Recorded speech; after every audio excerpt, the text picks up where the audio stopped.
Yeah. Uptown.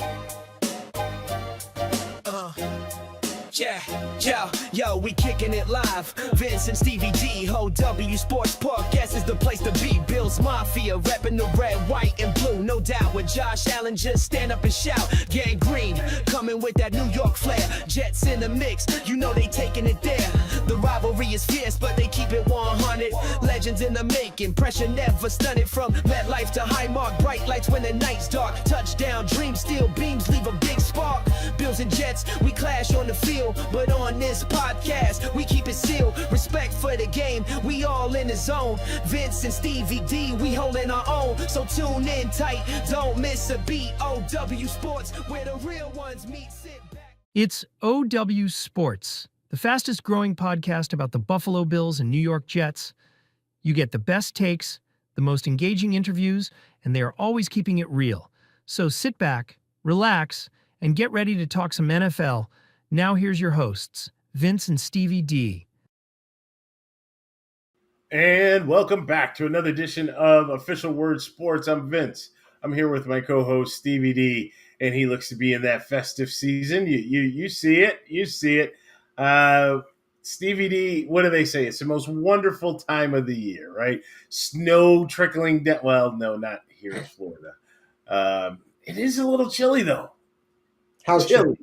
Chilly, not cold, right? Chilly. Where you have to wear quarter zips, you get to bust out the sweaters. You know, I was talking to a guy on my team, and you know, I was like, "This is so great. You get to break out the leather, the puffy coat, right? You get to break out the cords, the sweaters, all that stuff for only about a week, but you get a chance to wear it." Right? Then it goes back into the closet, and you can reuse this stuff for like 10 years, right? Some of this stuff, you know, as long as it doesn't go out of style, you're good. I mean, yeah, you just don't have to buy clothes for the winter. It's great. And you're still fashionable. It still looks good. Loving this time of year. Yeah, I remember those days when, the temperature would get down to about 70 and the older people would bust out their mink coats because it hit 70 degrees. I remember those days, right? Oh, yeah. Yeah. And then for the pool, it's grand closing, grand opening. That's you right there. Yeah. So had to shut the pool down. Now the pool's getting ready to come back up and jump in the pool, right? I'll be sipping on a little Mai Tai or a little cocktail. I'll have you on a little FaceTime. And, hey, Stevie, how you doing, buddy? It's funny. So when I first moved to Florida, I remember it would be snowing back home, and I'd be on the phone with Mom, and I'd be outside. And I said, "You know what, Mom, hold on, I got to adjust my sprinkler head." Oh, she'd get so mad. What do you mean you're adjusting your sprinkler head? We're over here in snow. And so now it's funny how the karma gets you. And so now I'm back in cold weather. So now you get to pepper me with that. So, yeah.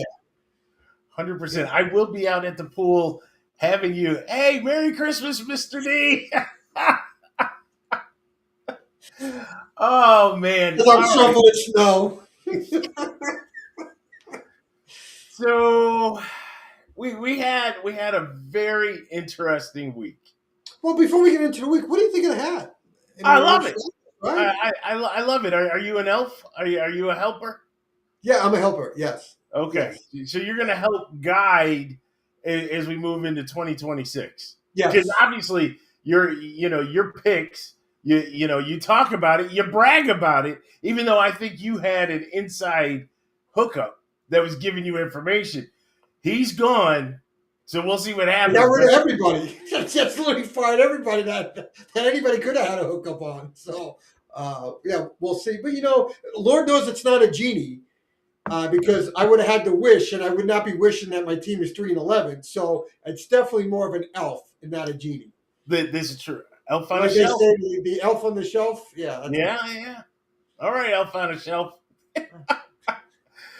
All right, so Stevie D, we had a crazy week, right? It's sometimes I wonder if we should move our show to like a Thursday or a Friday because things seem to happen hot as soon as OW Sports goes off, right? Or during the middle of the show, right? So that everybody knows, we'll finish the show. And as we finish the show, we usually have like a little recap and chat it up for a minute. And then all of a sudden we'll look, hey, this just came across on my phone. Did you hear this? We're like, we could have talked about it. But a crazy week it was, my friend. I don't know where we start. Obviously, we can start going backwards. Maybe we'll do that because the first one, insane. Tua Tagovailoa has been sent to the bench. That's an expensive bill. It really is. Everybody told you not to do it. I don't feel sorry for him whatsoever. I really don't, because the injury history with all of the concussions, everybody said you can't do this. You can't do this, and then you add on top of it, Tua is not good. I'm just going to be fair. He's not good. He is, in my opinion, bottom 50. He may finish like 17 or 18, but he's not good. And he has been an albatross or an anchor around that team because think about it. At one point, you have Hill, Waddle, Achane. They had Mostert. You had Waller. They have Waller now, and they had Gesicki. I mean, you've had weapons. Gesicki leaves and he's still doing great, right? You've had all these weapons and you can't get over the hump. The defense was good. They started to dismantle, but think about it. They brought in good players. And what was holding them back? It was the fact that you have a quarterback that is just not accurate. First of all, he's a lefty, and no disrespect to the lefties, but that in itself requires a higher level skill set based on the way that the receivers are expecting the ball. So you can't just be any old just throwing, with your left. Steve Young was very good at that, being precise and accurate where he's putting it. Second of all, then you talk about the injury problems that he's had, all the concussions. And then third, you just talk about the skill set. Well, in fairness, and I'm not a Tua guy, they made the playoffs multiple times, but what happened? They went to Buffalo and they went to Kansas City multiple years in cold weather, and as soon as you saw their face hit the field, they wanted nothing to do with that cold weather, and they got killed, and they went home, and then it seemed like, I don't know, everything just went sideways for Miami. But in fairness, at least he's made the playoffs a couple of times, and then it just seemed like after that it just was a steady decline. He looks lost. He does. He just looks lost as a quarterback. It almost like I don't know if this is I don't know if this is 100% accurate, but almost like he doesn't have interest. I don't know. His play just seems uninspired. Do you think it's because there's just too much overload coming in on him because of the concussions where they're like, you have to get it off in less than 2.5. You have to look to the left all the time, right? Because you're a lefty, or you may have to look to the right all the time because you're a lefty. If you feel it go down, don't scramble. Check this, check that, right? Here's how you fall. Remember he went through the whole classes on how do you fall, right? Could it be too much information overload that it's just like, I just want to play, and I feel for him from that perspective, right? But yeah, I could be that. It could be. How about the hits he took? Is that catching up to him? Sometimes your brain can get scrambled, and it can still be. What's up, Rob? Happy holidays, Rob. Sometimes it could be, the lingering effects even down the road because you're still playing football, you're still getting knocked around.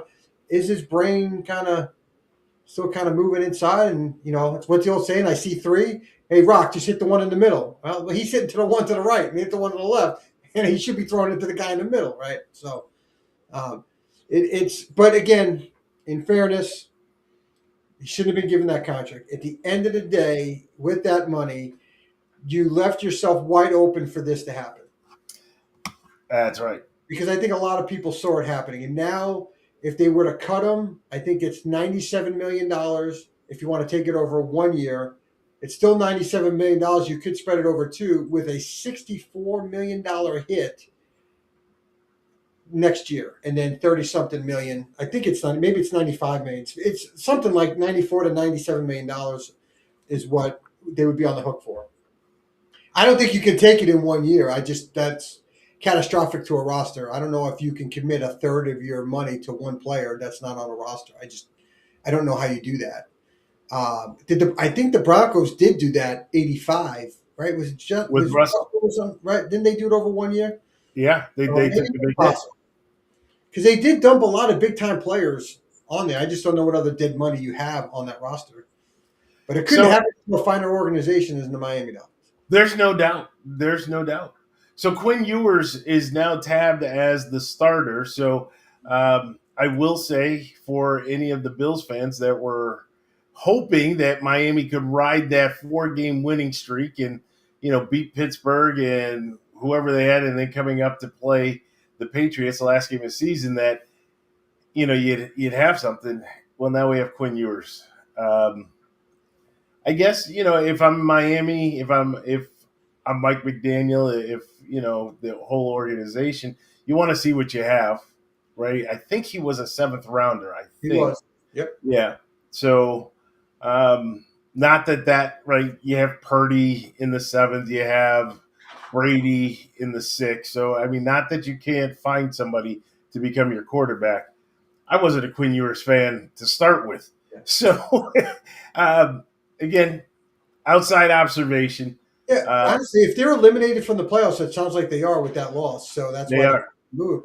If I'm Mike McDaniel, say, look, at the end of the day, I'd be at the point, look, at the end of the day, we're eliminated from the playoffs. Right now, Tua's had an up and down season. I want to see what the kids got, because at the end of the day, we're not in the playoff contention. So it's a perfect opportunity to see what I have in a player. Yep. Can that person be a serviceable number 2 or number 1? Because at the end of the day, they still got to solve the backup problem, because Zach was the backup for most of the year just because I think his experience level. But obviously, when they had that choice to. That's right. Yeah. They just skipped Zach and went to Quinn Ewers. Yeah. Because I think they know what they have in Zach Wilson because of what they've had on tape through the years. I think they want to see what they have in Quinn and Ewers, because Zach is a 1-year deal. Right, so he can walk away at the end of this year, where Quinn Ewers is still there for 3 more years. So that's gonna, at least I would have had somewhat of a chance with Zach in there. Oh, you're doing that on purpose, Miami. You are doing that on purpose. Feeding into that PED 12 New England. Wasn't it that? Didn't Robert Kraft get caught down in Miami at the massage parlor? yeah, It's all coming full circle. Hey, think about this. It's another McDaniel getting back at you. You got Josh and now Mike. It's in that name. They're connected. Maybe it's the Mick part of it. McDermott. Yeah. See how the spider webs are now coming together. All right. I can't wait to talk about this one, Stevie D, because this is real. This is real talk, and I'm not going to go around it. Sharon Moore, Michigan. I know it's not the NFL. I get that. There are ties to the NFL with Harbaugh sitting over there with the Chargers. But what happened with Sharon Moore, I think we all know what has been released to the public. I think that if you listen to it and you use your head, right? We got intelligent sports people out. Rob's on here, right? We have Nick and Joey. We got intelligent sports people that listen to our podcast. Craig, and you can go down the list, right? What do we know and what don't we know? Well, we don't know the actual facts, right? And as they say, only 3 people, you, the other person, and God, are the only people that know what really happened, right? But we can make a pretty good assumption, right? And so how did we get here and what happened? Sharon Moore was in jail, right? I think he's out now, but he was in jail, and the charges hadn't really been defined at that time. But what we know is that the University of Michigan fired him. And they fired him for more conduct detrimental to the program more than anything. Jerome Moore was having an affair with his assistant. That's what we know. We know that, be careful here, we know that he was at the assistant's, who's really his side piece. Call it what it is. Here's a married man, had a side piece. He was at her apartment, and then he was arrested in a church. Okay, that's what we have. And then all of a sudden, In the church? He was arrested in the church? yeah, either in or coming out of church. Okay. Then dribs and drabs started coming out, right? And so what did we find out? Well, this has been a 3-year-long affair that he's had with this assistant. Okay, he started going back in the time clock. That kind of started when the whole Harbaugh thing and when you took over, right? And then what do we know about her? Well, she was just his assistant. She was making $50,000 the first year. She was making $50,000 the next year. She was making $92,000 the third year. Same job title, same job duties. All of a sudden, you get a $42,000 increase. That's odd, right? Not to mention, this was the worst kept secret at the University of Michigan. Everybody knew that they were, a thing. I don't know how much of that you want to call a side piece because he didn't keep that on the low. Sounds like a high-priced escort, if you ask me. Well, you can fall into that category. Let's see. Then the university said that he had to fire her. At which point, now this I believe happened before the $92,000 pay increase. He had to fire her. At which point, then she got the $92,000 increase in pay. Hey Nick, how are you? Nick. So then we continue forward. They're still going back and forth. She becomes pregnant, Stevie D. Okay. But he's like, whoa, can't have that. She was pregnant? Can't have that. So I need you to do me a solid. Let me call DoorDash and have them drop off Plan B. Yep. DoorDash. You can DoorDash that? DoorDash. Wow. And where am I going? And who's answering the door? Coach Moore! Right? I mean, we're in Ann Arbor. It's not that big, right? It's University of Michigan. Okay, so you got that. I'm surprised he didn't sign something for the guy and, hey, let me sign that for you. So now we have that. Did he not learn from Roger Clemens? Look. Did he not learn from Roger Clemens? He got the package delivered to his wife's name.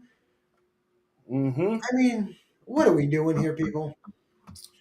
So then he's asked to fire her again, to which he fires her.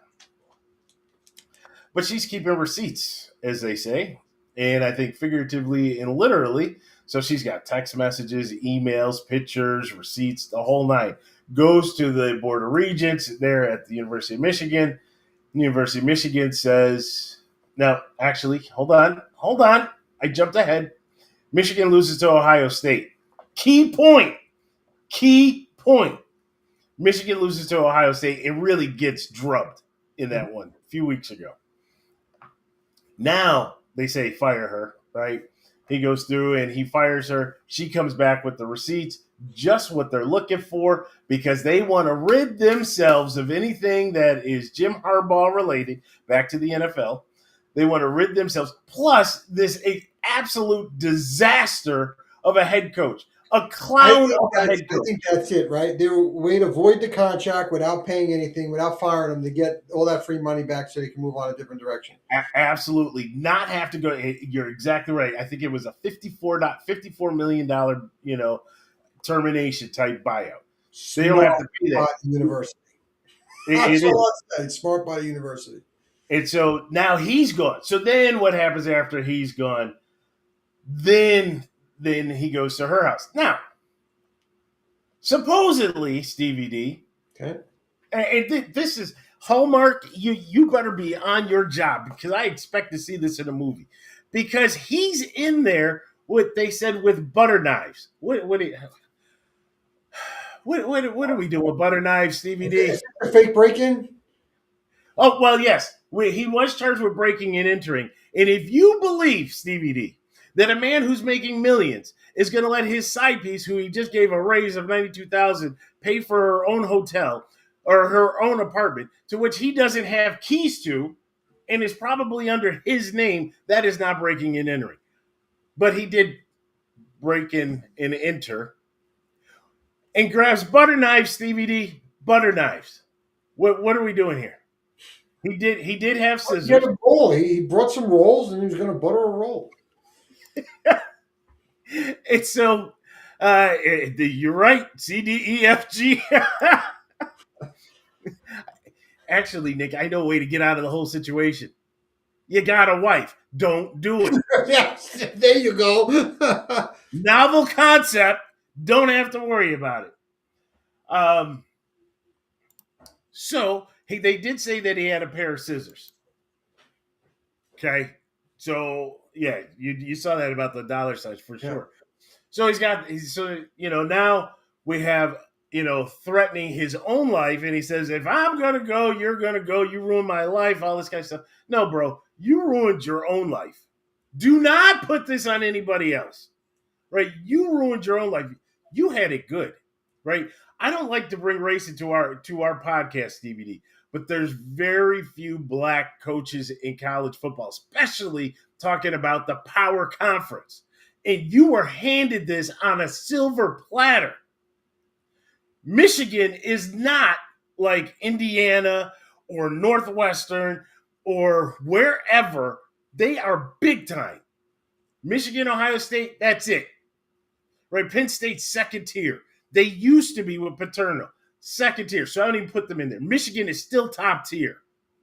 Former national champion. Recent national champion. There you go. Big time school.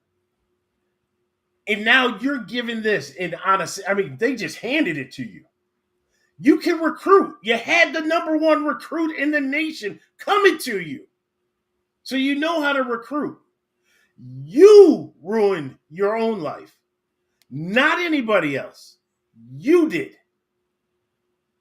To which then he fled. And so now they want us to believe that it's mental health. No, it's stupid decisions.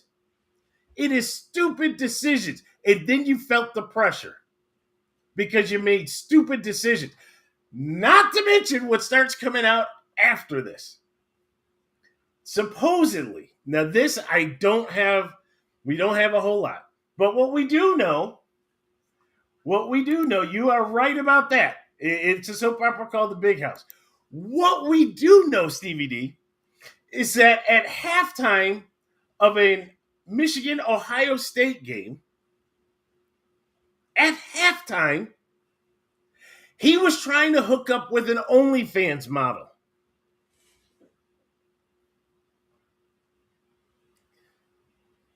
Okay?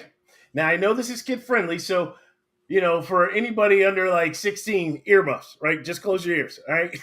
Because he's trying to hook up with her and a friend, and I think another friend for a foursome. Oh, hey, Man, if you're going to go... He's driving his inner Tiger Woods, all right. So, like Rob said, the big house, right? If you're going to do it big, right? Don't just play. Of which he offered her for this. Hey, I can get you season tickets to the UAM because she's a big UAM fan. Her reply is, as the OnlyFans model, I'm rich. I don't need free tickets. Oh, that had to hurt. So we have this out there. Bro, you are not smart. To your point of Tiger Woods, and he's going to fall back. I'm sure he's going to say, I'm a sex addict. I'm sure that's what he's going to say. That's not being a sex addict. You are just dumb. Right? And I don't like to call people dumb. You are dumb. Go ahead, Steve. And if you want to live that lifestyle, just divorce your wife. Number one. Right? Yes, he does. You're Just, right. just divorce your wife. I don't begrudge if that's the lifestyle you want to live. I'm not judging nobody. Just divorce your wife because what you're doing to her, and I don't know if there's any kids involved, but what you're doing to her, you're scarring her for life. For what? I think he's got to. Oh man, that's even worse. So, I mean, what do you think your kids are going to think of you? If that's the lifestyle you want to live, divorce your wife, move on, and then live your lifestyle because then your kids won't think that way. Now they're going to think, look what dad did to mom when they were married, right? Now you're going to lose the respect of your kids. If you want to be a horn dog, divorce your wife, do it to the side, and then obviously your kids will find out eventually. But you weren't married. You weren't having those affairs on your wife. Yep. Just I wholeheartedly agree.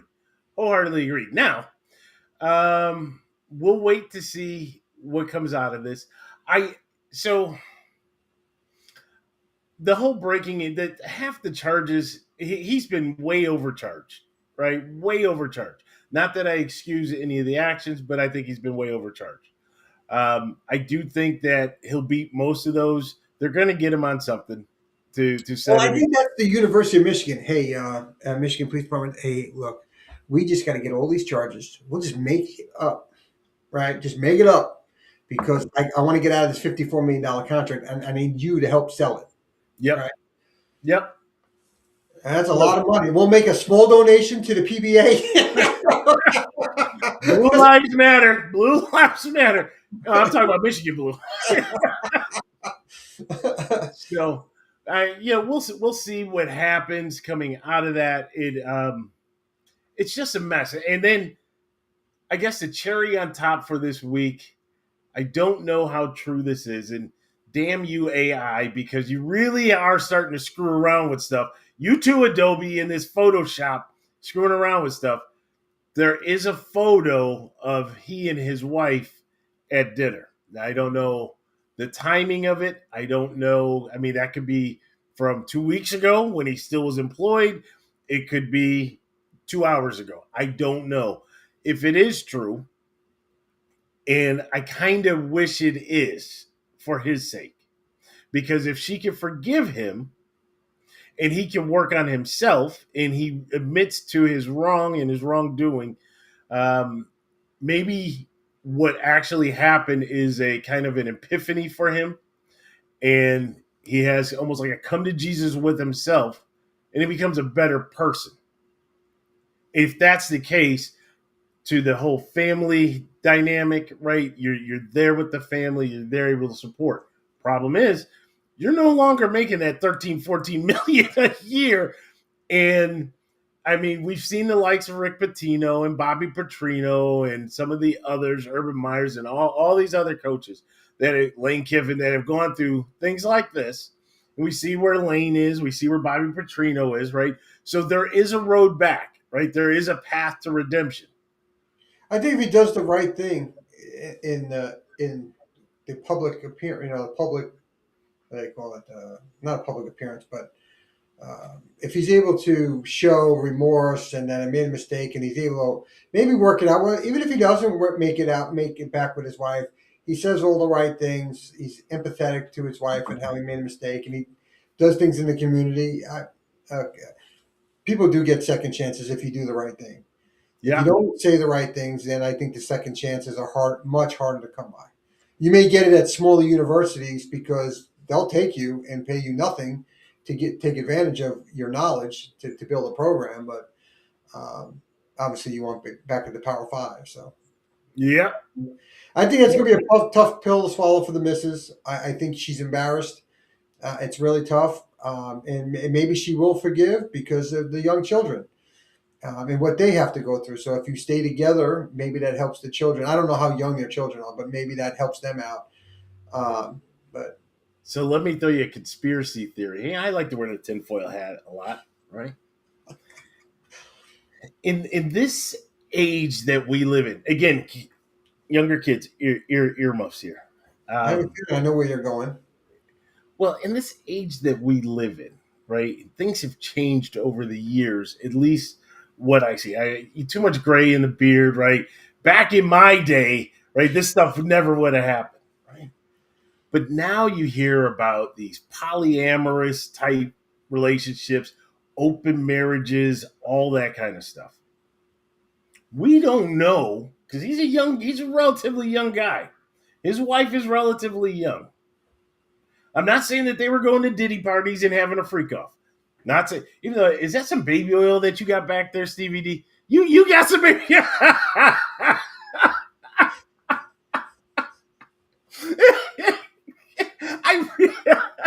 that what you think is baby oil? No. Oh, But you are shooting behind the photos. we're not saying that he went to a Diddy party, but maybe they're in that lifestyle, right? And if they are, maybe the wife knew about this all along, and maybe us, being kind of the conservative 1980 Gen X type group, right, are like, wow, I can't believe they're doing that. And maybe she was like, it's no big deal. And you know what could support that theory? If he was that open at a Michigan game and he did it in front of others or others were around, it would tend to think, because that's kind of gutsy to do that where other people can hear it. And do one of those like, I got a juicy story for the social media. So it very well could be something like that, right? Yeah, so it's great. And at that point, that's where it comes in and say, each his own on that one. 100%. 100%. All right, kids, you can take the earmuffs off. We're back to family friendly NFL talk. All right, so Stevie D, if we go around the league, it was a very interesting week. And just as the title and the description for this week's show really defines it, right? It's who's in and who's out. This gave us a chance in week 15 for teams to really kind of position themselves. And it started off with a bang, Stevie D, or with a kick. And I'm talking about the Falcons beating the Buccaneers. Whoa. Okay. If you saw that video of Mike Evans, who lands on his back, I'm not sure if you watched the game, lands on his back and just coming back off of the IR in all kinds of pain, lands on his back, can barely walk, gets over the sideline. They have him, 4th and 23 or 3rd and 23 or 3rd and 28, something like that. I think it was 3rd and 28. It was 3rd and 28 because you figure the best way to do it is cut it in half, right? Don't try to go for the 28. And the Falcons convert and get a first down by getting it to 4th and 14 about, and then converting that and getting that first down. Was that first wide open? What's that? Was that the one on the first down? Was on a sideline catch? With the fourth down. Yeah, the fourth down play. But he was wide open.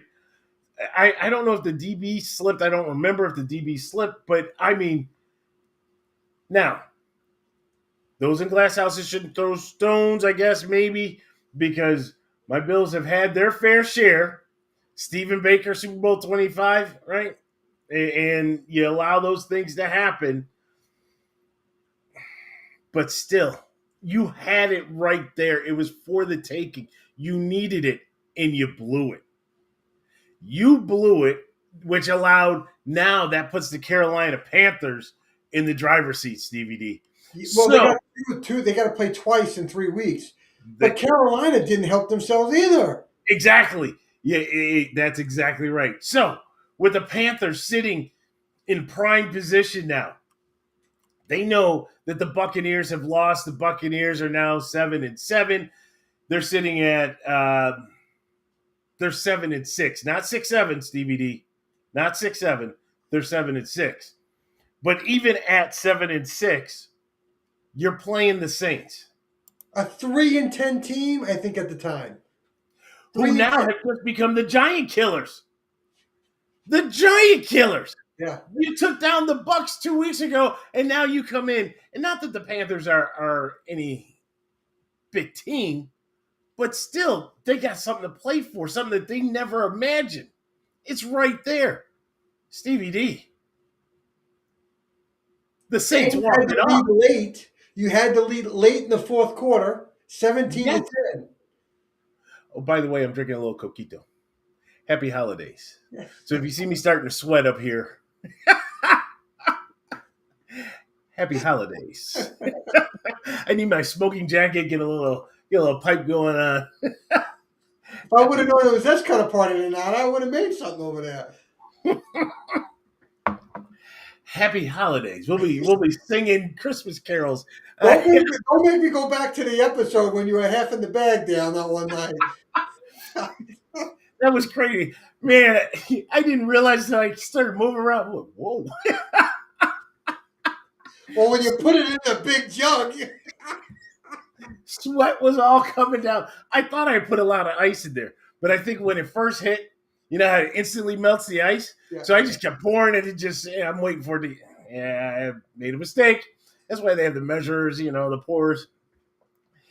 Anyways, the Saints kick it off, right? It's a kickoff, not a walk-off. They win. But are we really surprised, Stevie D? Because you and I talked about the NFC South is the NFC South. That's all it is. They're mired in just being mediocre, right? The Bucs have had probably the best run, right? Getting as far as they've gotten a couple times. But these teams, they just can't get out of their own way. You're going to have a team that is going to make the playoffs, Stevie D, with a losing record. Because you can't be 500. Can't say we got a 500 team. I can see 8-9. The Falcons are kicking themselves in the butt on some of those losses because, they had losses that they shouldn't have had. Right? Hey, Glenn. What's up, Glenn? DJ Cole's in the house. Yes, I love that photo too. He's got going on the profile photo. Is that the Yankee hat?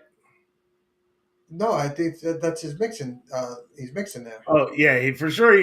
He's a DJ. I don't see the hat. I don't see what's on the front of the hat, but sounds like he's got the Josh Allen jersey.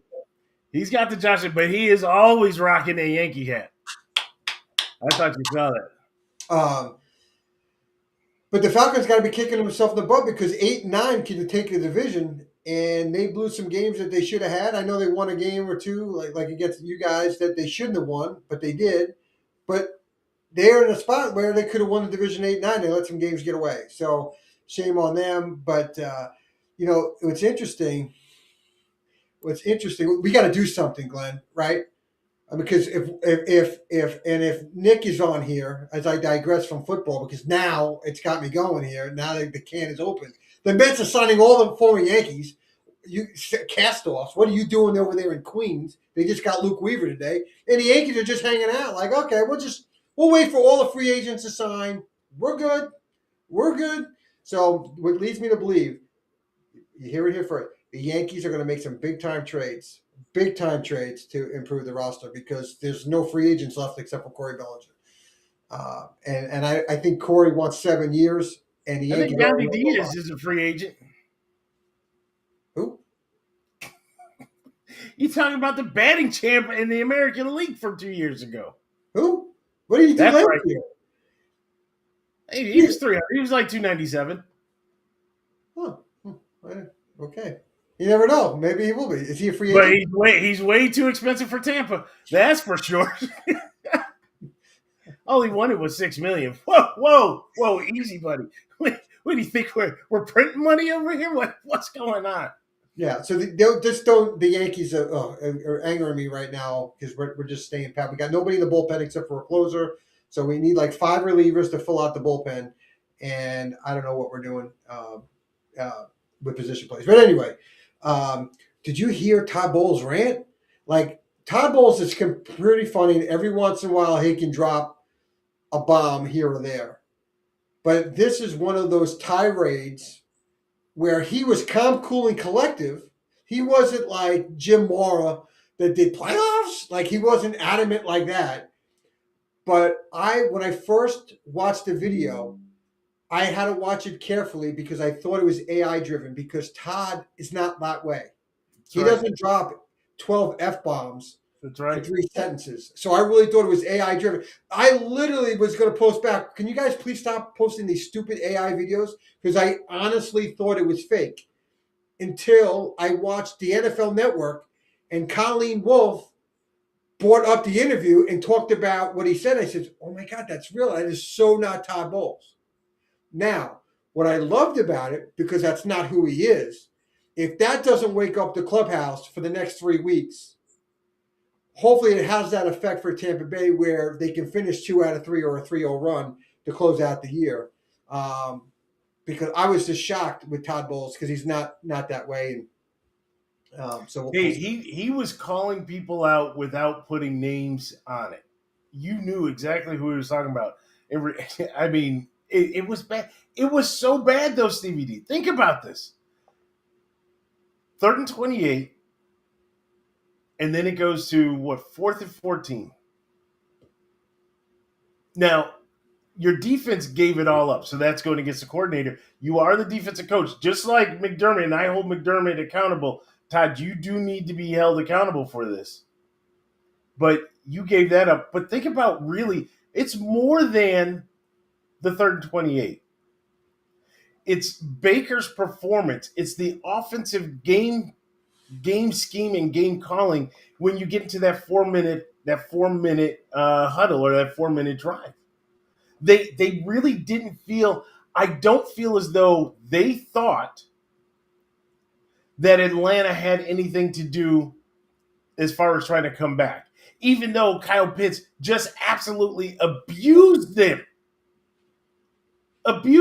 Finally, Kyle, you make me look good for saying that you should have been traded or you should have been drafted by the Bills. I mean, I've waited, 4.5 years? 4.75 years for this performance? Stevie D, this is what I was talking about. That's the guy. I was waiting. I'm like, dude, he kept talking this guy up like the Buffalo Bills are going to trade the next X amount of draft picks to move up 20 spots to get him for that guy. And he finally had that type of performance.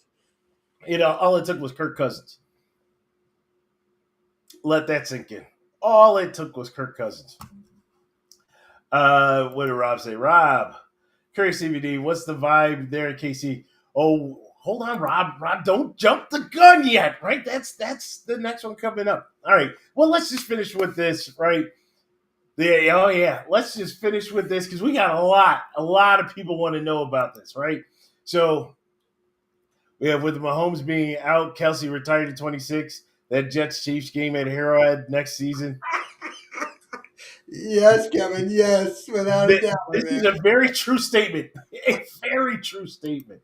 Okay, I don't want to dance on the grave, even though you could see me maybe breaking out a little something. But I don't want to dance on the grave. Here's my thing, Stevie D.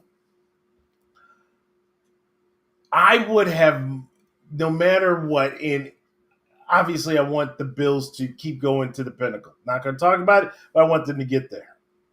But because Kansas City has always been our nemesis, right? They have been the gatekeepers. We can't get past them in order to get to that next level, no matter if it's divisional or conference. If we were able to get in and I'm giving hypotheticals, and we win,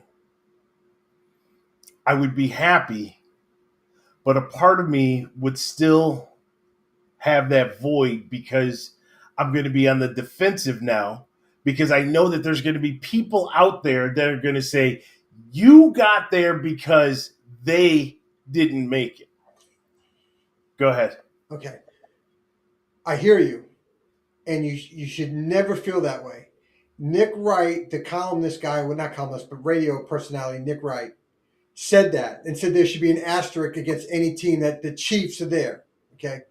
The Chiefs were 6-7 in a minute and 30 seconds. Okay. A minute and 30 seconds to being 6-8 with Patrick Mahomes on the field.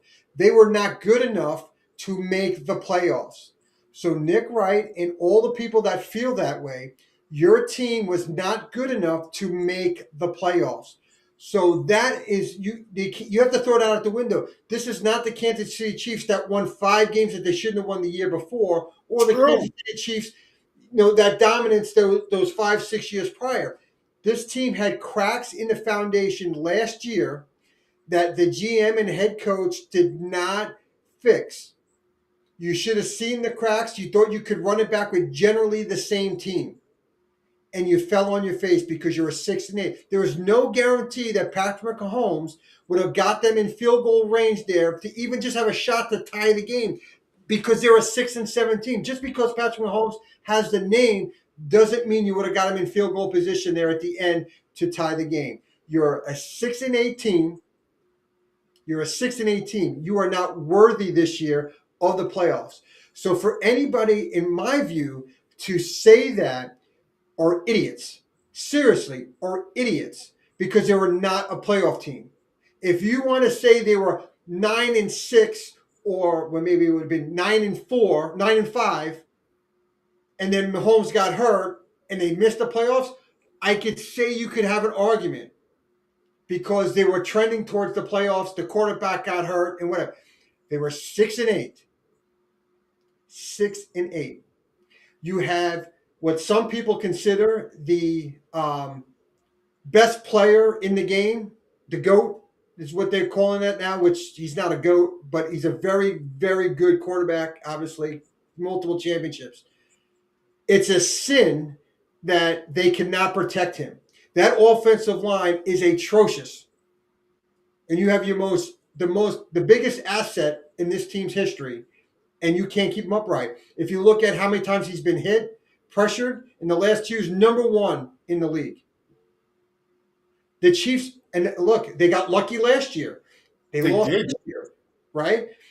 When we talk about that crack in our foundation, it was started last year, continued on this year, and it all became fine. And that what you bring up, that is so a valid point, right? Because we went through the list of the one-score games and how they were able to eke past. And I was vested in that. All of Bills fans were vested in Kansas City's movements because we were only back by one game. We needed help, right? You never be in a spot where you need help because they will let you down all the time. Just like we need help from the Jets against New England, and the Jets are going to let us down. Just putting that out there. Oh, yeah, I asked for help a couple weeks ago. What'd you give me? Well, you know what to expect. That came from you. That came from you. So I'm already letting myself down so I don't have to be up here to be let down. If I just stay down, be like, I got Quinn Ewers and I got, what's this guy's name? Brady Cook. Brady Cook. That's what I got. There you go. Anyways, you brought it up last year. Think about this. Last year, Kansas City. And we're not going to go over all of them, but here are some of just the special moments for the Kansas City Chiefs. The Las Vegas Raiders driving late in the game. Late in the game, Stevie D. I mean, we're under a minute. In field goal range. Don't they have Carlson? Isn't that their kicker's name? Yeah. Carlson? Yeah. One of the best kickers in the league. And we're talking chip shot. Could have gone under center to take the snap. No. It wasn't a chip shot. It was a 50-plus yard attempt. It would have been. Maybe in today's NFL, it's a chip shot. But got K-balls. But anyway, neither here nor there. They're not prepared for the snap. It hits you in the chest. He's checking, and then boom. Are you kidding me? Are you freaking kidding me? Oh, my God. Kansas City recovers. Game's over. They just kneel on it. Game over. Kansas City, Denver. Jailbreak. Denver's lining up for game-winning field goal. Easy. This was a chip shot. This one was a chip shot. Except for the entire left side of the Denver Bronco offensive line decided that they were just going to say, Olay. And you had the whole right side, Stevie D, come barreling through. I really wonder, and I would love, you know how you can hear what's in, like what women want, where Mel was able to hear. I would love to be able to hear what was in the mind of these defenders as all of them are coming at the kicker. Like, are they talking to each other like, stay away from him, so they don't get a rough in the kicker? Are they like, oh my God, like, what are they saying as they all come through and block this kick? Don't get it. don't get it. And then there's just so many more. Again, we're not going to go through it. All the one-score games, you had the likely one to start the season. An inch, not even an inch, a millimeter. And so what happens? You were the benefactors. You tried to deny it. They tried to deny it last year. They were just like, well, no, we're just resilient. And, when it comes to those one-score games, we're built tough. We know how to win these games. That's what makes us so superior. That's great. Come to 2025, loss on all these one-score games. What happened to the resiliency? To Stevie D's point, there were cracks then that just were overshadowed or masked by ineptness by other teams. Yeah, and if you think of from a Kansas City fan base, Jawan Taylor at right tackle is garbage. He false starts on every play, but he's garbage, right? Then your starting left tackle goes on a 5-week sabbatical for whatever reason, it's not disclosed to the public. He comes back, and I think he fractures something. Then your backup goes out, and then on the first play of one game, like 2 weeks ago, and now you're playing with your third-string left tackle. You got a right tackle that stinks. Your guards are not very good. They've had no running game with Pacheco, even when he's been healthy. Mahomes led the team in rushing through the first 6 weeks of the year or something like that. And your receivers are dropping balls. Right? Rashid Rice comes back. He has that one great game. It looks like, okay, maybe they'll start taking off offensively. He's dropping balls. Kelsey's thinking about getting married, setting up wedding plans. He's nowhere to be found. Here's the crazy thing with Kelsey. How many Mahomes interceptions were caused by Kelsey drops? Same thing with Rice. I mean, it's amazing to tip the ball. And in fairness to Mahomes, he's done some miraculous things to keep this team into games, and his teammates have let him down. Mm-hmm. Right? The greatness of Mahomes was still on display, and he must go home to his wife and say, I don't know what the hell I can do with this team. I can't catch you for him. It's ridiculous, right? And but I've talked about it before because I go back to that book, The Last Night of the Yankee Dynasty, and I said it when they lost to the Eagles, the last night of the Chiefs dynasty. It's real, and I really do think it's over. Not that they can't get back to the top, but that reign with that team is over. Like Chris Jones, where's he been all year this year? Well, he's old. Right, but he hasn't. But when you think of the money you're paying him, right, that's sucking up all this money, you can't get other players because you're sucking up $30 million in Chris Jones. Therein lies your problem.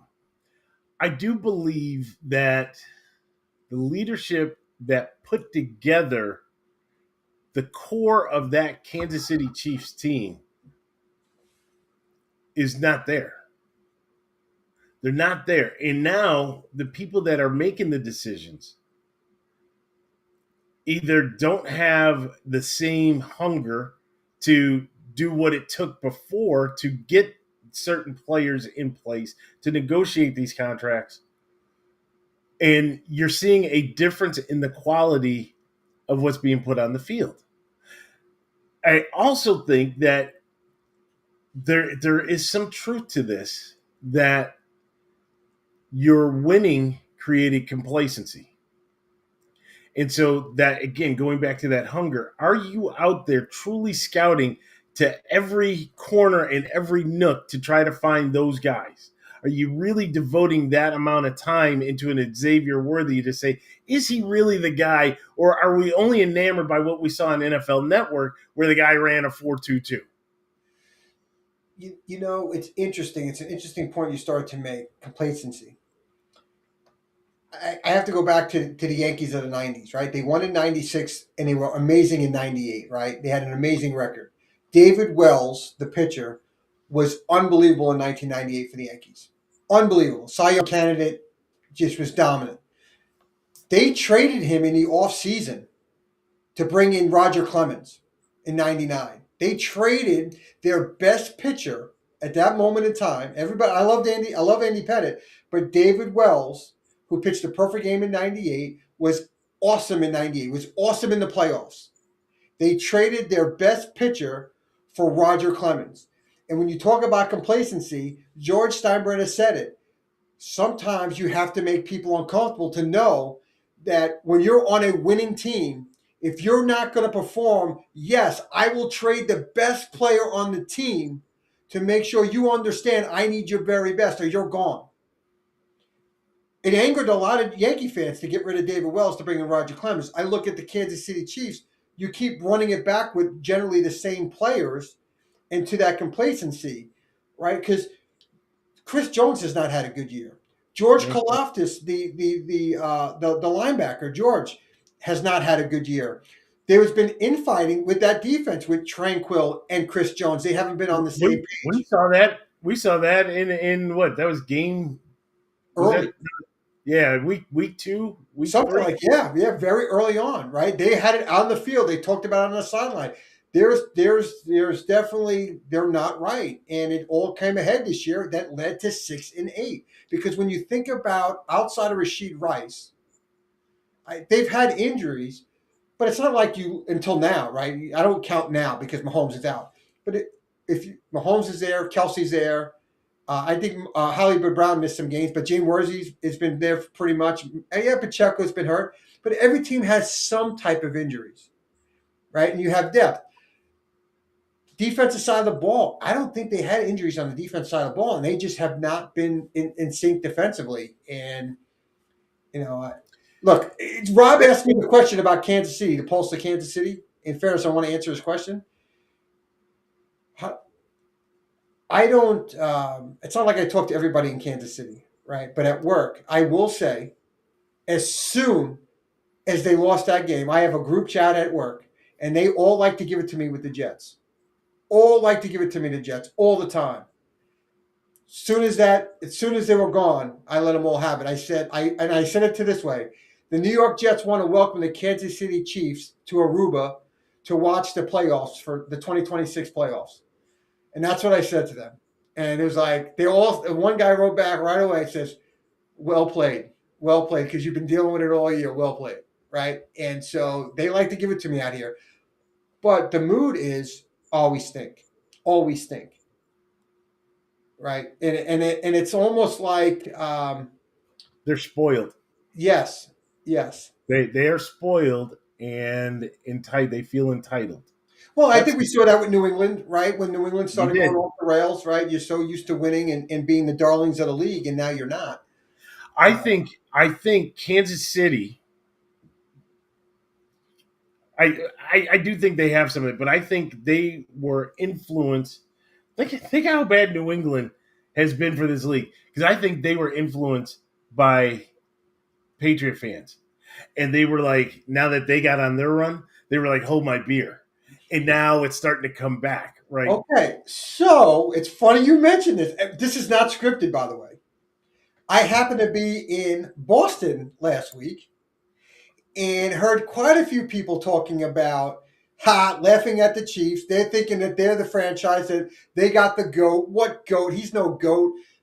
I couldn't believe what I was hearing over from New England because they were now the Patriot fans were bitter that Kansas City kind of overtook them as the team. And now that New England has 11 wins, now their ego is starting to inflate like, we're back, baby. We're back. Mm-hmm. So it was interesting to listen to New Englanders last week, now listening to Kansas City fans this week. It's quite hilarious, actually. It's quite hilarious. Well, I'm a little saddened. I think me personally, Stevie D, I want to beat the best to be the best. Yes, I agree. Absolutely agree. I will say this. We beat you, regular season or playoffs, we beat you this year. So I can hang that on my mantle. It's just the fact that you have, for year after year, you have been the nemesis. You have been our Achilles heel to get to that next level. And if we do, again, hypothetical, I am not, there's no jinx going on here, right? But if we did, it would taste so sweet to beat you to get there than to beat whoever, team question mark. Yep. Just because now I could say I got there. Yeah, just like I I thought the Red Sox thought it was sweeter to beat the Yankees in 2004. They yes, finally got past the Yankees in the playoffs, and they embarrassed the Yankees after being down 0-3. Right? They slayed that dragon. I think that one meant so much more to the Red Sox fans for doing that. yes, And so I can understand where you're coming from. Absolutely. And I yep. just go back. They're 6-8. They weren't good enough this year. Their roster wasn't good enough. Their coaching wasn't good enough. They were a 6-8 team. I think from an NFL perspective, not having Patrick Mahomes and a Joe Burrow in the playoffs with like a Lamar and obviously the reigning MVP of Josh, it hurts the league not having your top quarterbacks in the league in the playoffs because you want to see the best in the playoffs. But again, Bengals not good enough. I know Burrow was hurt for half the year, and Mahomes again 6-8. You're not good enough to make the dance. So if the Chiefs had not lost to the Bills, maybe that game hadn't played, what would their record be, Stevie D? I don't know because who do you substitute that game with, right? They'd be 6-7. 6-7. 6-7. Honestly, people have been talking about this 6. I still don't understand what the hell it is. I don't either. I'm really sure we're showing our age now, right? Have no clue. But Hey, Rich, if you're out there listening, can you tell me what 6-7 means? what they say, it has no meaning. And I will say this: if this is true, and I'm the younger generation, I am laughing so hard because you have all of us that are like, "What in the world is 6-7?" And they just watching us, just going crazy because we can't figure out what 6-7 is. But you mentioned about being old. We have to, before we kind of move away, we have to talk about Philip. Yeah, Philip Rivers. You asked me the other day the why. I listened to his press conference, um, and it was. I am not a Philip Rivers guy. You got to understand. I never liked him as a player. I didn't like his cockiness. I thought the way he taunted other players was classless. I just was not a fan. If I had to vote for the Hall of Fame, I would not vote for him for the Hall of Fame. I am not a Philip Rivers guy. Not at all. Okay? Not at all. Never have been. His speech when he talks to his high school players about not being afraid and coming back to play to show his kids that it's okay to be afraid and conquer those fears of being afraid, I thought was a great example for the kids that he's teaching football and a life lesson. That yes, he was afraid. He openly admitted, yeah, I was afraid to come back. I thought that I have to give him credit for the interview, whether he's sincere or not. I don't think Phil Rivers has anything to do to lie, but I will give him that credit of the press conference. So can I just throw this back at you? Yeah. Did he also include in life when you are a quarterback, you are privileged? And by being privileged, I had the opportunity to say, sure, I'll come back and play instead of people that may have been a little bit more worthy of the opportunity. And I'm not talking about Cam. I am not talking about Cam because he's been gone too long. But that's Go not ahead. his problem. That's not his problem. It may not be his problem, but he's a benefactor. He's privileged. He's a benefactor, which the message then should be to these kids that you have got to work your butt off every single day so that you can open up doors for yourself later on. Because don't just feel as though just because you are a starting quarterback and they call you in at 40, what is he, 44? 44. 5 years out of the 44 league. with a bum arm. You couldn't make half the throws. You couldn't scramble, right? But they brought you in. All well and good. You're 5 years removed. Stevie D, you're so far removed, you've been voted on for this year's class of the Hall of Fame. I hear what Steichen, whatever his name is, he's familiar with the offense. It was easy to plug and play, blah, blah, blah, whatever. I personally would not sign a guy out of the league 5 years. Would never do it. Like I said, I'm not a Philip Rivers fan. I am not defending the move to bring him back. I just like the message that he had for his kids. It was like, you ever see that movie that called The Rookie with the guy that the lefty for the Rays, Jim Norris, right? And the message it gave to those high school kids about chasing your dreams, no matter how old you are.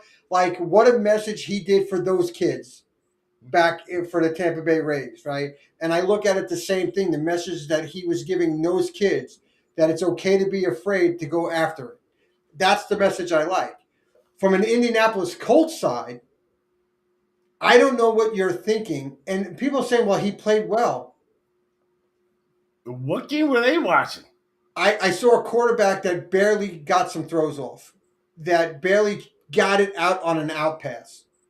Right? It was awkward. I mean, I really watched most of the game. I didn't watch every play, but I wanted to see some of his throws. And I don't think he attempted a pass 15 yards downfield.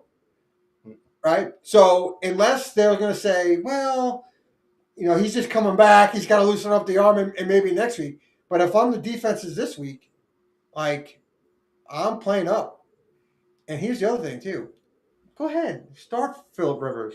I love it. Why? Because that means we get a better first round pick next year from the Indianapolis Colts. Lose, baby, lose. Yeah, baby. Somehow, some way, 8-9. this is going to come back and bite us. I knew it was going to come back and bite us. All right. The Jets know how to make a trade, baby. We traded Jamal Adams. He got hurt. The Seahawks tanked, and we got a better pick. Yeah. So, Stevie D, and I know that we've gone far, so I'll make this real quick. I'm not even going to set the timer. You can count it down for me. I think everything that need to be said about the Bills-Patriots game has been said. Down 21-0, coming back, scoring on 5 consecutive possessions with a touchdown. I think the game showed a few different things, right? From a Buffalo perspective, that game showed everything that we already know. This team is not prepared to start the game. Incredible, dude.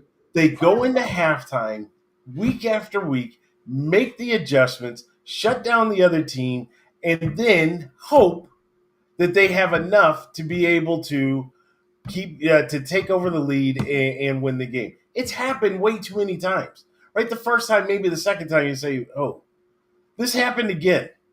You were outplayed in that first quarter, and really in that first half, you were outplayed, and then you flipped the switch.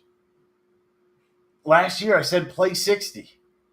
Right now, you're playing 30. And that's got to stop. That's coaching. It's got to stop. It's incredible. I don't understand how a team is so explosive, and you see it in the second half, right? 35 points in the second half. I can't believe how many games this year you scored 1 touchdown or less in the first half of a game with a team that's explosive with that quarterback. It's mind-blowing to me. It's mind-blowing to me. It is. And it's frustrating because you know what can happen, and sometimes you almost anticipate what will happen. But you get yourself too far down. New England's a good team. I give them credit. They're a good team. But you get yourself too far down to these teams that are good, you'll end up, 35-28 on the wrong side of that ledger because you squandered and wasted opportunities. I question coaching. Keon Coleman got the start. Gabe Davis was not called up. Why? Oh, he was not on the active roster? No. Why? Wait, what are we doing here? Right? I like Keon Coleman. He had a great block. Great block on that run. He did. Josh Allen? That was a great block. But let me scan all the guys there and figure out who needs to sit and who doesn't. This is a guy that's not sitting. Josh trusts him. He's getting open. He's making catches. You got to have him on the field. What are we thinking? Some of the decisions that they're making are really, really questionable. I'll say that at best. Josh just being Josh, right? I'll say it like that. Josh being Josh. Josh is, making a play again for back-to-back MVP. I don't think it's going to happen. I think it's going to go to Stafford, but we'll see what happens there. The big thing, though, that came out of that game, CBD, is Matt Prater ended up hurt and going on the IR, and we had to sign a kicker. That hurts because I don't know who this kicker is. I've seen the name, but I never heard of him. Yeah. Teams, this time of year is so important. And is that going to put more onus on the offense? And maybe that's changes how Joe Brady calls his games, where in certain situations, it's 4 downs and not 3 downs because it's not worth taking that chance of kicking a 50 or 55 yarder and missing it. So it'd be interesting how you guys handle your special teams here down the stretch. So I'm surprised you don't know who he is because he went to the U. On college. He went to the U, but no, it's Michael Bagley. He's been around a lot. Okay. Typical life of a kicker. Would not want to be a kicker, right? You ready for this, DVD? The Colts in 2018, then the Chargers in 18 to 20, then the Titans in 21, then the Colts again in 21, then the Bears at 22, then the Lions at 22, the Commanders at 23, the Titans at 23, the Lions at 23 and 24, the Colts at 25, and now the Bills in 25. I mean, this guy is just. What does that tell you, though? Oh, yeah, it does. Oh, yeah, it does. So I know what it is. I think you're going to be playing a lot more 4-down territory plays. It tells me we're going for 2. Go for 2. That's what it tells me. All right, so the last thing I want to talk about here, Stevie D. It bugs me, and we were talking about this pre-show, right? And that's the fact of that's the statements made by Mike Vrabel, right? I don't like Mike Vrabel only because he's the enemy, right? And forever has been an enemy. Doesn't mean that I don't respect Mike Vrabel. Mike Vrabel, when he was down in Tennessee, I liked what he was doing there. I just can't root for you because you're a Patriot. I can't, right? So, plus you're coaching in the cesspool of the NFL, right? So, all of that being said, no, but I still respected you. That respect is out the window, Stevie D. Completely gone. Because now you allowed your team, Mike Vrabel, allowed your team to give up that lead. To allow a team that you had a 21-0 lead on to come back and win the game 35-31. That's what you did. You did. You blamed the fact that you thought that there were no holding calls in the game against Buffalo. You openly went out there on the airwaves and you made statements, Stevie D. You made statements saying, hey, well, a team that gets penalized so much, especially with the holding calls, really odd how they didn't have a holding call called against them. Interesting. I think you forgot when Buffalo had it, I think it was 1st and goal from the 5 and scored, and a yellow handkerchief came flying out that really stopped the heart of every Bills fan. Excuse me. And it was called holding, right? That's holding, 10-yard penalty, pushed it back. You accepted the penalty, pushed us back 10 yards. You forgot all of this? Maybe you forgot it because the very next play is when Josh hit Dawson Knox in the end zone for a touchdown. So it really didn't matter, right? But yes, it was called. And there were other penalties that were called throughout the game. So you're going to go after the officiating instead of looking at square at what it was in the mirror, your team, your coaches, and their failure. Now, were they intimidated at home by Sean McDermott, Joe Brady, Bobby Babbage, Josh Allen? Were they intimidated by that? Maybe so. Maybe started tightening up a little bit there. Maybe you took it for granted. Maybe you guys were popping champagne thinking that you had won the AFC East. But don't blame the officials there. You blame it when it really counts. Like on the 4th play of the game, when it's a 3rd down and Booty catches the ball on the sideline. Oh, I'm sorry, drops the ball on the sideline, appears to be a catch. You tell your team to run up to the line of scrimmage. You snap the ball before any type of replay. And then the very next play, you score a touchdown. That's bad officiating because they should have been able to see that. That's bad officiating because up in the booth, they should have been able to ring down.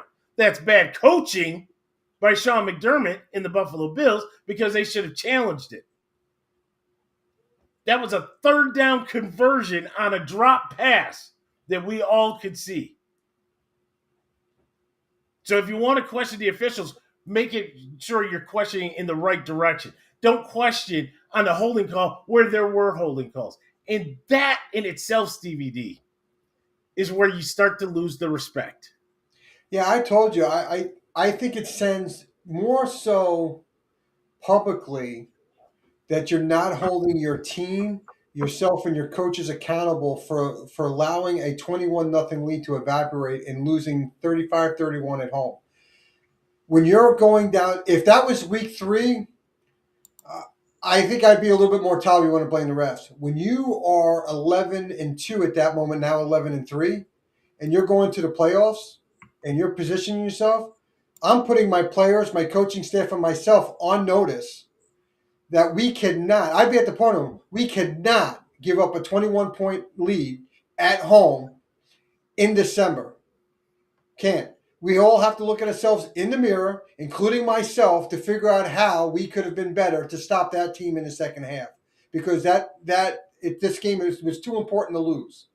He could have went that route, holding everybody accountable instead of making excuses and not. And to me, I just don't know what mind game he was trying to play there. Is he trying to jockey for another call down the road in another game? I don't know. I just thought it was not a very good maneuver there. I wouldn't have handled it that way. No. I think it sent a wrong message to a young team. If it was a controversial call, right, I could see you. Yeah, sure. Right. But if you're doing people are looking at you like, what are you talking about? There are plenty of penalties called. What are you talking about? Anyways, as I said, when you start to do things like that, that's where you see the respect levels start to wane a little bit. And you know, again, don't like you, never have liked you because you're a patriot, but respected you for what you did there. Respect you for what you were doing up in New England. I respect that. No, gone. Don't like you anyway, so it's easy. Good riddance. Good riddance. Last one. Yep. Who saw Dave Portnoy? Who saw it? That was hilarious. He got roasted by so many. And then he comes back with the stupid comments after the fact. Dude, he's so full of it. He always makes these stupid rants, and it comes back to bite him in the butt. I think he does it for views. I think so, too. I think he's a blowhard. I'm just not a fan of his anyway. It's the easiest way to do it. Happy holidays, buddy. It's the easiest way to do it. All right. I told you I'd keep it short. To you, Stevie D. What do you got? I keep it even shorter. The Jets finally made the move and fired the defensive coordinator. All right. We've gotten look, in my view, part of it is Steve Wilkes and part of it is the players. Okay, everybody wants to blame Steve Wilkes for everything. Okay, you have to watch the tape, people. Okay, the tape doesn't lie. The attitude and effort on these players has stunk all year. Our defensive line has gotten no pressures at all on the quarterback. At all. Our linebackers, Quincy Williams, you're not coming back next year. You're gone. You play with no football IQ. It's unbelievable. Yes, you're an immense talent, but your missed tackles this year is unacceptable. Unacceptable. Jamie Sherwood, don't know what the hell you're doing at middle linebacker. You got to go too. And we paid you a lot of money. Horrible. The whole linebacking core has got to be redone. Right? Now, we've had injuries in the secondary. Next man up. We've had some miscommunication. But again, if your defensive line is giving you no pressure, Your linebackers are not making tackles. I love to know where the Jets stand with missed tackles for the year. And people want to say, "Oh, that's on the coaching." I'm gonna earmuffs, kids. You're grown ass men that's been playing this game since Pee Wee football. You know how to tackle. If you need your defensive coach to tell you how to tackle, you got a problem. You got a problem. You have to know how to tackle. Right? People will say, "Well, they didn't get a turnover." Okay, Steve Wilkes on the field, right? Sometimes, I mean, I've never seen anything like it where you can't get a turnover. You can't even get an interception. I can't tell you how many times the ball's popped up in the air. It's like kryptonite. The football and turnovers are kryptonite to the Jets this year, right? But Steve Wilkes had to go. There's no doubt about it. So they elevated Chris Harris, who is also in the running for the defensive coordinator job for the Eagles. And look, at the end of the year, they'll evaluate what they're going to do forward. But I think for everybody's sanity, Steve Wilkes had to go. But I look at every football player on that defensive side of the ball and say, you have to also take accountability for your play. You guys are making a ton of money. And if you guys actually tackled and stopped overcommitting to allow people to go back across the field to get huge chunks because you can't stay in lanes and overcommit, like you're playing, Pee Wee football. You remember Pee Wee football, right? Everybody overcommits, and all of a sudden you got that fast guy that's like, uh-oh, I got 8 guys over here, reverses field, and it's gone down the other sideline for a touchdown because he's so fast, right? It's like, that's what I'm watching with the Jets. It's like, what are we doing here, right? So I really don't believe it's all on Steve Wilkes. Everybody's got a piece of it. He takes the fall. I do think that our defense lacked the ability for adjustments on plays. I thought we could have done better there, but at the end of the day, missed tackles more than anything have killed this team. So that was the big news of the week. Brady Cook's going to start again. His evaluation. Look, Jet fans wanted him to start. You got it. He's had some nice throws. He's had some bad picks. What do you expect for an undrafted free agent that's playing as a rookie? How many undrafted rookie free agents get an opportunity to start by week 13 in the NFL? I'm waiting. I'll wait here all night. You tell me how many have done it. It doesn't happen. So if you guys were expecting miracles out of Brady Cook to be a savior, let me tell you something. You're dating yourself back to Greg McElroy. What was that guy? Colin Clemens, Glenn Foley, Christian Hackenberg, which never got on the field.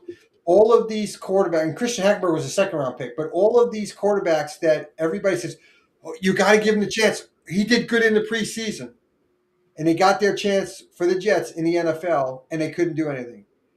And again, I'm not saying Brady Cook cannot be a quarterback in the NFL. He needs more time to develop, but he'll never really get that chance because he's an undrafted quarterback. He'll always have that label.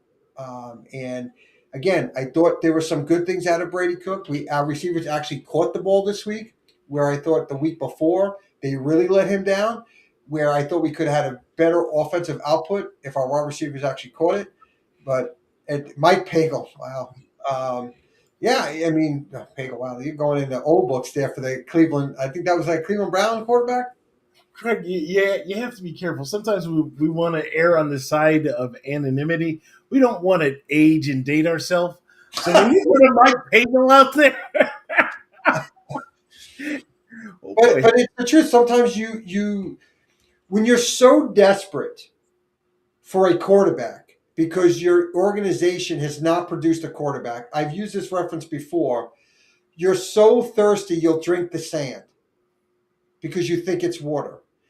And Jet fans are so thirsty for a quarterback that can lead this franchise that you rely on quarterbacks that you just want to try them out. And I get you want to try them out, but they are who they are. And Brady Cook, I feel for him because we're asking a lot out of a kid as an undrafted quarterback as a lot. So, this week he'll get the start. It'll be curious if they finish out the year with Brady Cook as the quarterback. Fields and Tyrod Taylor have been practicing this week, although limited. So I'd be curious if they're going to go back to the last couple of weeks. Ooh. Yes, it's a So you possibility. say there's a chance. Yes, based off of what I saw today and heard today, they are on the practice field as limited. So if the Jets may turn back the clock and give those guys a chance. So we'll see. I think if Brady Cook really falls on his face this week, I can see them going back and making a quarterback change, because at the end of the day, you have to be somewhat competitive. And if Brady Cook is really not keeping us competitive, you probably have to go back to one of the veterans. So Tyrod was the quarterback that helped bring us out of the 17 year.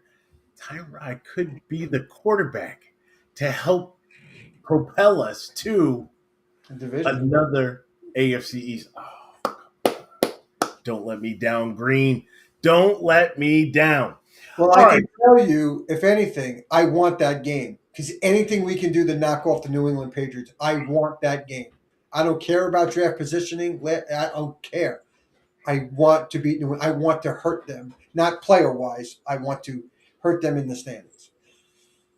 We'll take it. We'll take it. All right. So, a couple things here. Please, again, make sure you give us a like and a subscribe. And as I say these things, we still want you to give us a like and a subscribe. This is more than likely the last show of the year, just where the calendar is falling. So, the first thing that I know both Stevie D and I want to do is wish everybody a very, very happy and safe holiday season. Want to do Safe that. holiday season. Absolutely. Enjoy time with family and friends. Watch the Bills win. Go Bills. Even if you're not a Bills fan, Craig, your team's out of it, so you can become a Bills fan.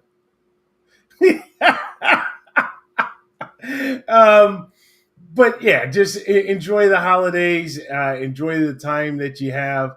And as part of that, OW Sports is going to go on a little mini break. Now, we may pop in. We'll try to let you guys know. I was talking to Stevie D. We may be able to do something just before the new year. But again, the way the calendar rolls, New Year's Eve, they decided that they wanted to put that on the same day that we do our podcast. How dare they?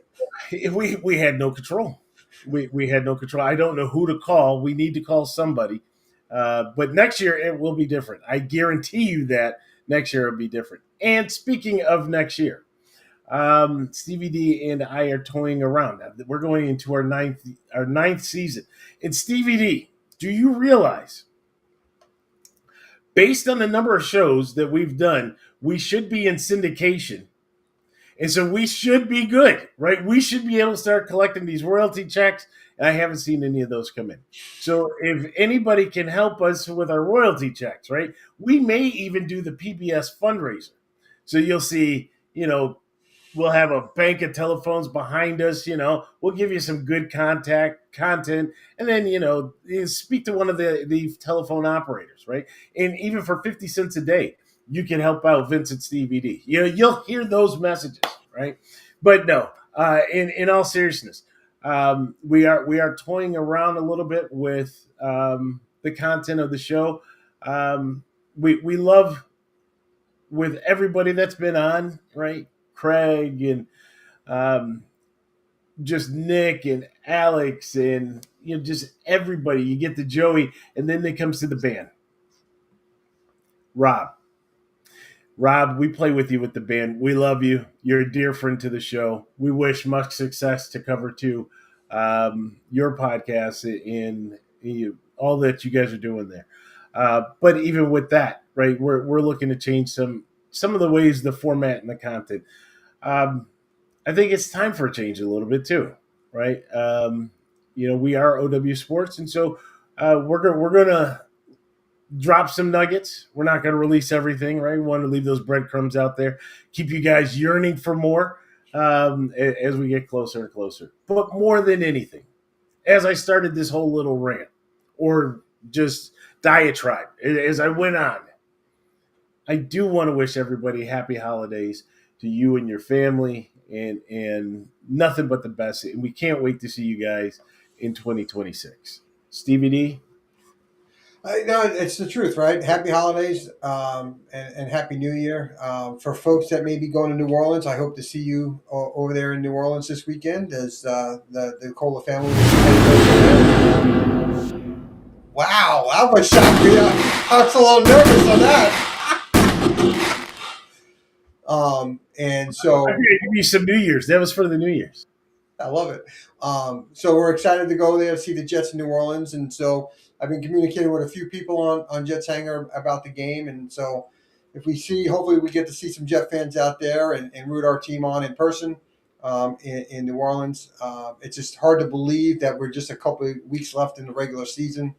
And as we wrap up this year, it's truly been a great year. We've seen our growth and some new folks coming in and commenting this year. It's been great. We've had some really good questions and dialogue with everybody. We just appreciate the participation, and as we close out this show and head into the next year, we're just really excited about some of the things that are going to be changing, and we look forward to getting back in the start of the new year. Perfect. We're not going to go back into a deep discussion, but I was just thinking about something. As you said, as we wrap up this year, and it just started to go back. If you're still with us, if you remember, we said we were going through training camp and mini camp when we had all the fails and couldn't get the scenes right, couldn't get the screens right. Yeah. Right? You remember that? That was crazy. In our 8 years, it's really the first time that's ever happened in our 8 years. It was so bizarre. We had a lot to do it. And now you look at where we are, we're able to do a full show. Everything's going off with the way that we expect, what have you. You have the sound effects. You have all this different stuff that we've been able to add to it. NFL coaches, please take a page out of our book. Use the mini camp and training camp for what they're for, so that when week 1 hits, that you guys are a well-oiled machine going through. There's nothing. Here's your prime example. It just dawned on me as you said that, Stevie D. So, all right. That's going to wrap this up. Again, happy holidays, Merry Christmas, happy Hanukkah, happy Kwanzaa, happy Festivus, all of them, right? And then happy New Year. If we don't talk to you, happy New Year. So, for my co-host, Stevie D, I'm Vince. We'll talk to you next year.